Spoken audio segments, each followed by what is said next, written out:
Good morning दोस्तों। स्वागत है आपका हमारे यूट्यूब चैनल पर। दोस्तों आज हम बात करेंगे एक टॉपिक पे, थोड़ी जानकारी साझा करेंगे आपके साथ। जैसा कि आप लोग जानते हो कि अभी अफ्रीका में, साउथ अफ्रीका के जोहान्सबर्ग में G20 का सम्मेलन हो रहा है। तो उसी से रिलेटिव कुछ बातें आज हम चर्चा में करेंगे कि जैसे सबसे पहली बात ये होती है कि G20 क्या है।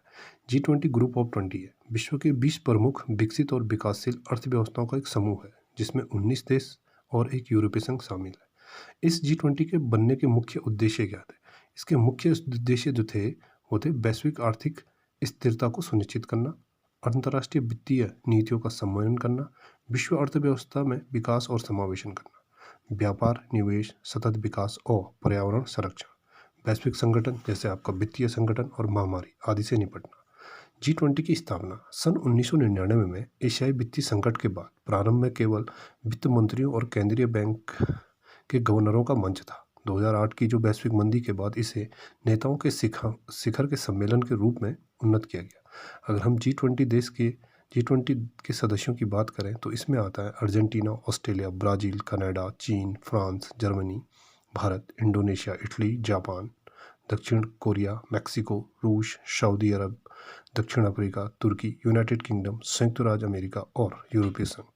2023 से पहले अफ्रीका संघ यानी अफ्रीकन यूनियन इसका सदस्य नहीं था और ये भारत की पहल पर एक स्थायी सदस्य बना, जो कि जिस गठबंधन के बाद अब यह G21 बन चुका है।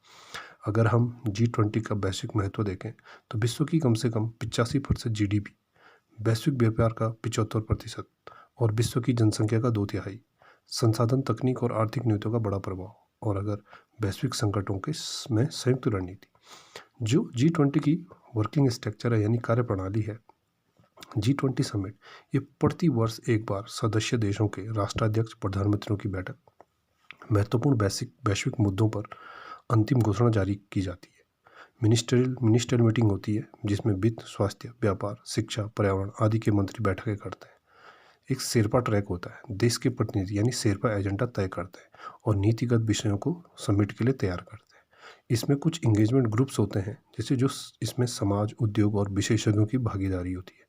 तो इसलिए business 20, think tank 20, women 20, youth 20, labour 20 और सुप्रीम ऑडिट इंस्टीट्यूशंस 20 और साइंस 20 आदि बहुत सारे इंगेजमेंट ग्रुप हैं। भारत और G20 की हम बात करें तो 2008 से G20 का सदस्य है। भारत उभरती हुई ग्लोबल साउथ का मजबूत प्रतिनिधि है। डिजिटल पब्लिक इंफ्रास्ट्रक्चर, UPI, आधार, कोविन मॉडल का वैश्विक सराहना भारत को मिली है। अगर हम बात करें G20 2023 की, जो 9 से 10 सितंबर दिल्ली में संपन्न हुआ था, जिसकी थीम थी वसुधैव कुटुंबकम यानी one earth, one family, one future. इसके जो मुख्य फोकस क्षेत्र थे जलवायु परिवर्तन, सतत विकास, वैश्विक अर्थव्यवस्था, डिजिटल परिवर्तन, महिलाओं नेतृत्व, खाद्य सुरक्षा, हरित ऊर्जा। इन उपलब्धियों में भारत की बहुत प्रमुख भूमिका रही थी, जिसमें दिल्ली में लीडर डिक्लेरेशन हुआ था जिसमें 100% सर्वसम्मति से अपनाया गया। रूस और यूक्रेन के मुद्दे पर भी आम सहमति बनी थी और इसी 2023 के समिट में अफ्रीकन यूनियन की सदस्यता बनी थी। अगर हम आगे बात करें कि G20 के तहत कौन कौन से क्षेत्र आते हैं, तो यानी कि आर्थिक स्थिरता, जलवायु परिवर्तन आता है, डिजिटल अर्थव्यवस्था आती है, वैश्विक स्वास्थ्य आता है, खाद्य और ऊर्जा की सुरक्षा आती है। तो आज वर्तमान में जो अभी G20 का सम्मेलन चल रहा है वो हमारे जोहान्सबर्ग अफ्रीका में चल रहा है और इसकी जो तारीख है 22 से 23 नवंबर के बीच। इसमें इसकी जो थीम है, मोटो है ना, सॉलिडिटी, इक्वलिटी एंड सस्टेनेबिलिटी, यानी कि एकता, समानता, स्थिरता है।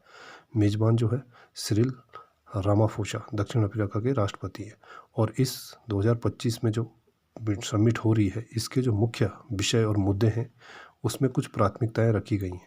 जैसे सबसे पहले प्राकृतिक आपदाओं के प्रति लचीलापन, और दूसरा है ऋण में स्थिरता, तीसरा है ऊर्जा का संक्रमण, चौथा है भू राजनीतिक संस्थागत सुधार, भोजन की सुरक्षा है पाँचवा, छठवां है जलवायु परिवर्तन और ऊर्जा, सातवां है असमानता और आठवां है शांति और स्थिरता यानी कि पीस एंड स्टेबिलिटी, और डिजिटल परिवर्तन नौवां, और 10वां है स्वास्थ्य सुरक्षा, 11वां है राजस्व और कर सुरक्षा।